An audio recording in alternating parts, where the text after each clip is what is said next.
Hello everyone, welcome back to my channel. My name is Crystal and today I have some horror in 24 book recommendations for you guys. I just pulled them together really quick. I am still in the same outfit from my TBR video, but you know what? Who wants to change? It's just a new video. Say this is part 2 of horror in 24, whatever the case is. Have some recommendations for you guys. A lot of them psychological horror and a lot of them Gothic horror, just in case you are having a hard time picking, because there is so much more available in that genre than you think. First prompt is read a book with red on the cover, which you could probably find so many books with red on the cover. Like It, for example. This is my version of It, and it definitely has red on the cover. I have this version of Dracula. I have this version of V.C. Andrews. So you could definitely double up on this prompt if you wanted to. You could use your red on the cover for Gothic horror if you'd like. There is really no rules to this read-a-thon. Next prompt is read a haunted house story or a ghost story. So for that, I have a couple that could fit into psychological horror as well, but I have Bag of Bones by Stephen King. A lot of people don't know about this book, and if they do know about it, they never read it, but it is a ghost story, and it's Stephen King ghost story, and it's really great. It's one of my favorite books he's ever written. I love it so much, and I definitely think if you're looking for something that you've never read before, has a little bit more depth because it is a long book. It is Stephen King. And you could put this into other categories as well. You could put it under Gothic horror, like a modern Gothic horror, because it does read like a Gothic horror in my eyes. But it's definitely a haunted house story, and I really love it. So definitely recommend it. Also, you can go for the best ghost story writer ever, and that is Darcy Coates, who only writes haunted house books. All of her books are about haunted houses, and they're so atmospheric. The way she writes the ghosts is really creepy.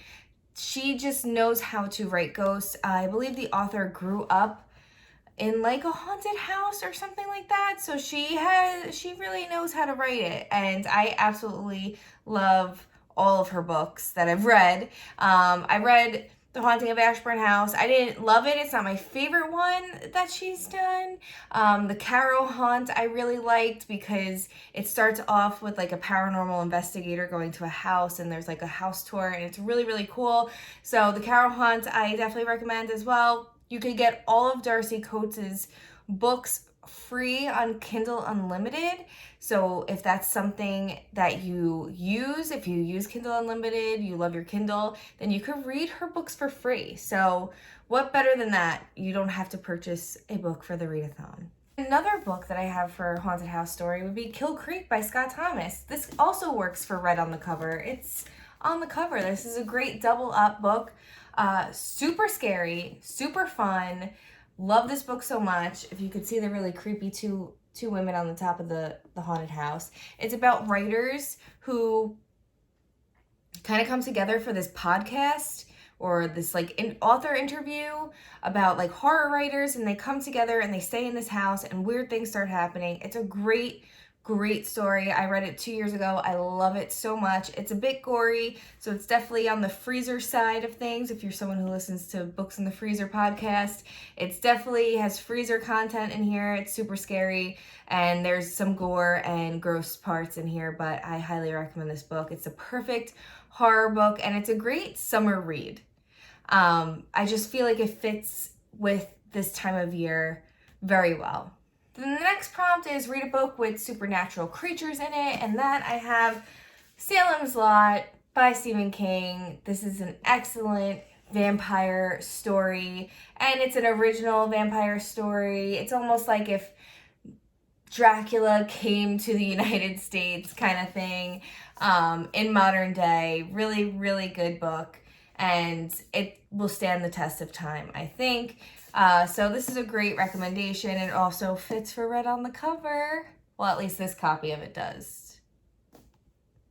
And then I have World War Z by Max Brooks, which is a zombie book. And I haven't read this, but it's about zombies, supernatural creature. Check it out if you haven't already. It's on the shorter side. It's not a very long novel. Works for red on the cover. Seeing a pattern here. Kind of giving you guys a freebie here for the Read-A-Thon. But this, I heard, is an amazing book. I didn't love the movie, but I heard the book is way better. So if you're looking for something to add and then maybe watch a movie afterwards, World War Z. Of course, for supernatural creatures, you could revisit it. This could work for a couple of these prompts. So if you're someone who's looking to read this, I love reading it in the summer. I might pick this up too. I don't know. Maybe for the Constantly Reading Book Club, we'll read this in August. But this could fit for at least 4 of the prompts, I think. Then the next prompt is Gothic Horror, and that you could really just pretty much do a lot of things here. You could do Dracula for this. You can go for Dr. Jekyll, The Strange Case of Dr. Jekyll and Mr. Hyde. These are classics. You can go with that. I'm reading Frankenstein. You can go with that as a Gothic horror novel. And then you can go in. Then you can kind of go into V.C. Andrews, which is a different kind of horror, but it's definitely Gothic horror. It's more on the modern side of things. It is written in a very Gothic pattern. So I would definitely go, if you're someone who read V.C. Andrews, like me as a kid, this could kind of fit into the 2 categories of, well, actually a couple categories: Gothic horror, red on the cover, and also childhood book. I mean, if you're a twisted child like I was that read V.C. Andrews, it works. And then another modern is The Death of Mrs. Westaway by Ruth Ware. I wouldn't necessarily say this is your typical horror. It's more mystery, but it's definitely thrilling. It's definitely creepy at many parts, super atmospheric. It's a great Gothic horror novel, I think, even though it's not technically horror. But there are some parts in there kind of spooks you out a little bit. So I really suggest this for that, especially if you're not a very hardcore horror reader, but you want to participate into this read-a-thon and incorporate some horror into your reading and start to get more familiar with the genre. This is a good start, especially because it does have some darker subjects in here. I really, really like this book, and also fits for red on the cover. Then for Gothic horror, for modern day, well, not modern day, but a newer style. I wouldn't say it's a classic Gothic horror, but this is a retelling of the 12 Dancing Princesses. It's like a ghostly Gothic story, super atmospheric. I really love the writing from this author. So The House of Salt and Sorrows is the perfect young adult Gothic horror novel to pick up. It has ghosts in here. It definitely has a lot of paranormal aspects to it. I have to say that this is one of the best atmospheric Gothic stories I've read in a very, very long time. And it is considered YA, but I would say it's for everybody. I personally haven't been really fitting into the YA category. A lot of YA that I've been reading lately just hasn't been sticking with me.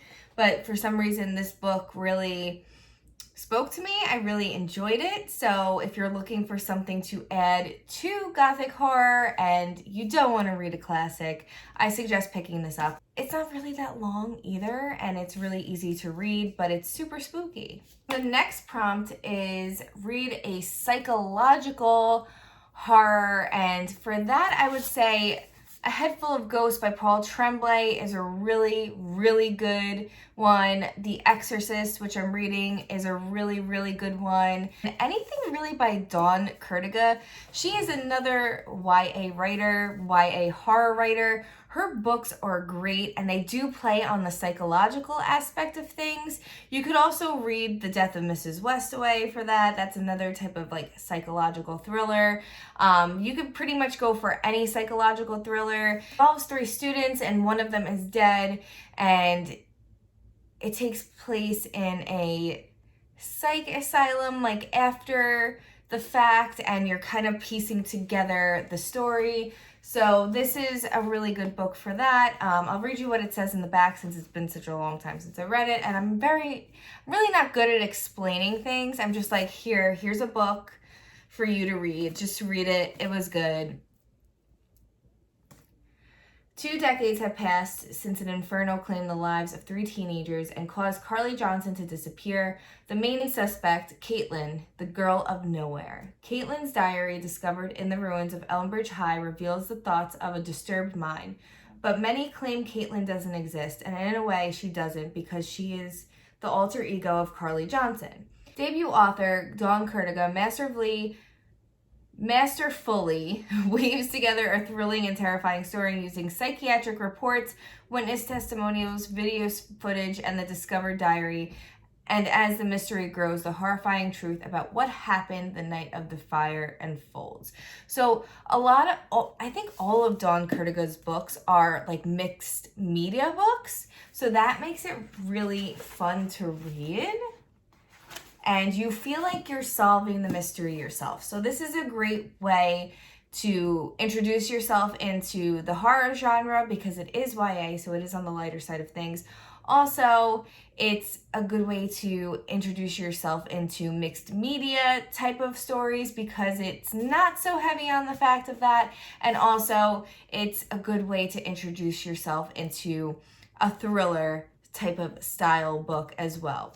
That I mentioned before, Bag of Bones also fits into the psychological horror type of story as well. So if you're looking to double up into categories, I would say that you could put this in as well. So that's pretty much it for my recommendations for you guys for this read-a-thon. If you have any recommendations for me or books that you've read in the past that you feel fit these categories, let me know in the comments down below. Let me know if you are participating in the Horror in 24 read-a-thon. I would love to know what you will be reading. So make sure to link your channels down below. And on that note, if you like this channel and you want to see more from me, please just like and subscribe down below, and I'll talk to you guys soon.